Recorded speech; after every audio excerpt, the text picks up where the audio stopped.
حضرت عبداللہ بن عمر رضی اللہ عنہ سے روایت ہے کہ ایک بار ہم رسول اللہ صلی اللہ علیہ وآلہ وسلم کے ساتھ نماز پڑھ رہے تھے۔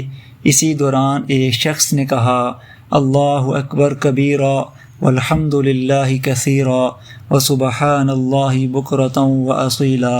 اللہ بہت بڑائی والا ہے اور ساری تعریفیں اللہ ہی کے لیے ہیں، اور پاکی ہے اللہ تعالیٰ کے لیے صبح و شام۔ رسول اللہ صلی اللہ علیہ وآلہ وسلم نے سنا تو پوچھا، ایسا کس نے کہا؟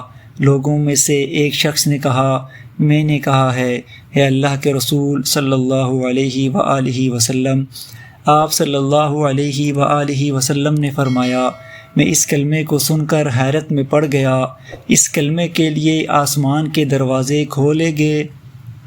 ابن عمر رضی اللہ عنہما کہتے ہیں، جب سے میں نے رسول اللہ صلی اللہ علیہ وآلہ وسلم سے یہ بات سنی ہے، میں نے ان کا پڑھنا کبھی نہیں چھوڑا۔